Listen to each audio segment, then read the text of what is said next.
글로리아 찬양단이 여러분 혹시 표 꿈꾸셨어요? 표 꿈꾸셨어요? 이런 찬양으로 여러분 티켓을 사고 오셔야 들을 수 있는 그런 수준 높은 그런 찬양이에요. 다시 하나님께 우리 영광의 박수 올려드립니다.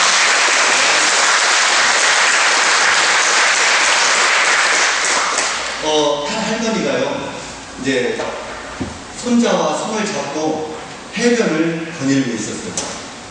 그런데 갑자기 큰 파도가 밀려와서 손자를 슉 휩쓸고 바닷속에 빠뜨렸어요. 깜짝 놀란 할머니가 무릎을 탁 꿇었어요. 하나님, 우리 손자 살려주세요. 우리 손자요, 하나밖에 없는 우리 손자 살려주세요. 간절히 기도드렸어요. 그랬더니 하나님께서 그 기도의 응답을 들어주신 거예요. 그래가지고 파도가 한번 다시 한번 샥 보면서 그 손자를 모래사장으로 탁 던져놓는 거예요. 하나님께서 내 기도를 들어주셨구나. 그리고 어디 다친 데 없는가 보려고 잘 살펴봤어요. 근데 다행히 아무렇지도 않아요. 근데 이렇게 할머니가 이렇게 보니까 달라진 것이 있어요. 그래서 다시 무릎을 탁 꿇고 하나님, 우리 손자를 살려주신 것에 대해서 너무너무 감사합니다. 그런데 우리 손자가 처음 왔을 때 모자를 쓰고 있었는데 모자가 없어요. 그렇게 기도했다는 거예요. 뭔 말인지 모르겠습니다. 기도의 응답을 들어주셨는데 그 기도에 더 내놓으라고 하나님께 때를 쓰는 거라고. 여러분, 그 미국의 선교사 일행이 아프리카 선교를 위해서 여행을 하는 때였습니다.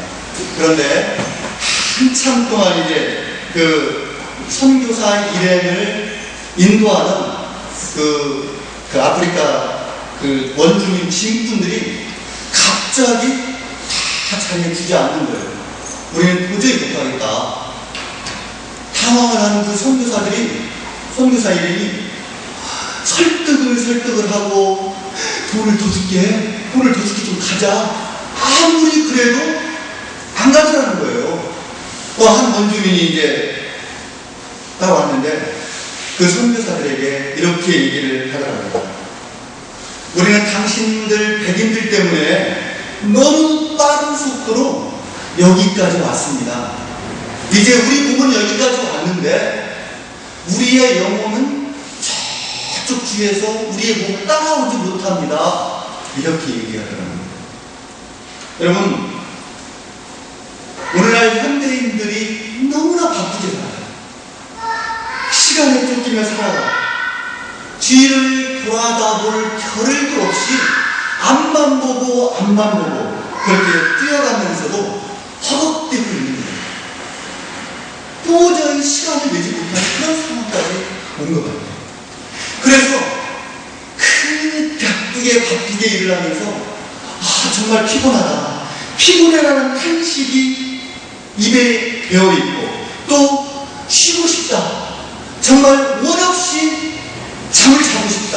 그 소원 아닌 소원을 이루지도 못한 채 오늘 또 바쁘게 어디론가 열심히 뛰어만 가고 있다라는 거예요. 어느 외국인이요, 우리 한국의 서울에서 지하철을 딱 탔는데 낮인데도 불구하고 지하철에 있는 사람들이 모두 이게 졸고 있더라는 거예요. 외국인이 딱 봤을 때, 이야, 한국의 사회가 이렇게 힘든가? 사람들이 이렇게 다 졸고 있으니, 나 이런 한국 사회가 정말 못 살겠다 하고 다시 외국으로 돌아갔다는 그런 얘기가 있어요. 여러분, 우리는 이토록 우리의 영혼의 상태는 어떤지, 여러분, 신학적으로 이게 맞는 표현인지는 잘 모르겠습니다만, 우리 영혼이 어디쯤 오고 있는지, 아니 아예 따라오든 말든 아랑곳하지 않고 그저 아등바등 정신없이 그렇게 살아오지 않았느냐. 정말 우리 영혼은 저 멀리서 따라오다가 지쳐가지고 정말 포기하고 주저앉아서 울고 있는 것은 아닐까? 이 시간 우리 생각을 해보려입니다. 육체를 위한 삶에 매달리다가 영혼의 건강은 정말 내팽개쳐진 채 그저 무관심 속에서 살아가고 있지는 않는가, 우리가 다시 한번 생각해 볼 일이다라고 하는 겁니다. 여러분, 키친테이블 위성이라고 하는 그런 책이 있어요. 이 책에 보면 부모와 자녀 간의 그 식탁에서 나누는 그런 대화가 우리의 영적인 것, 우리의 신앙적인 것들이 얼마나 많은 대화를 나누고 있는가, 우리 자녀들과 우리 남편과 아내와 식탁에서 얼마나 많은 신앙적으로 우리의 영적인 일에 대해서 얘기를 하고 있는가 한번 생각하게 하는 그런 책입니다. 여러분, 혹시 여러분의 자녀나 직장이나 공부하는 일 외에 얼마나 영적인 일에 관심을 갖고 그렇게 매달리고 있습니까? 여러분, 얼마나 우리들이 그 영적인 일에 목말라하고 있느냐는 거예요. 많은 사람들이 기도 생활을 정기적으로 갖지 못하는 이유에 대해서 시간 부족을 이유로 꼽고 있어요. 목사님, 저는 너무 바빠서 기도를 못해요. 너무 바빠서 기도를 어떻게 할 수가 없어요. 저는요, 기도할 시간이 있었으면 정말 너무 좋겠어요. 이렇게 얘기를 하는 분들이 너무 많아요. 여러분, 너무 바빠서 기도합니다라고 하는 그 책을 쓴 빌 하이델스는 이렇게 얘기를 합니다. 그저 영적인 힘을 탄다고 체계나 습관적인 같은 것을 도외시하는 사람들이 있다. 그런데 이것은 자기 기만이다라고 했어요. 자기 기만이다. 체계 없이는 영적인 삶에 대한 어떤 의도성 없이는 영적인 성장도 없다. 그렇게 얘기를 합니다. 또 가만히 앉아서는 체지방을 줄일 수도 없고 또 근육질을 만들 수도 없다라고 빌 하이델스는 이렇게 얘기를 하고 있어요. 우리 교회는 그런 분들이 한 분도 안 계시리라 믿고 있습니다만, 그런데 저쪽 군산 쪽이나 저 익산 쪽, 김제 쪽은 있더라고요. 너무 바빠서 기도를 못해요. 그런 분들이 있는 것 같아요. 여러분, 시간이 없어서 기도를 못한다고, 너무 바빠서 기도하지 못한다고 혹시 생각을 하십니까? 그런 분들에게 저는 이런 질문을 꼭 드리고 싶어요. 어떤 질문이냐면, 하루에 TV 보는 시간은 얼마나 되세요? 질문을 하고 싶어요. 또 연속극 있죠, 여러분. 드라마. 하루라도 빼먹으면 큰일 나는 줄 알면서 하나님과 교제하는 시간은 왜 그렇게 인색하세요? 질문하고 싶어요.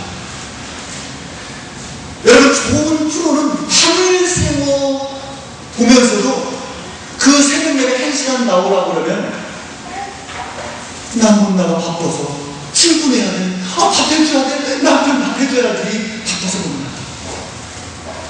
여러분, 사실 우리가 바빠서 기도하지 못한다는 말은 기도의 맛을 모르시는 분이 하는 말이에요.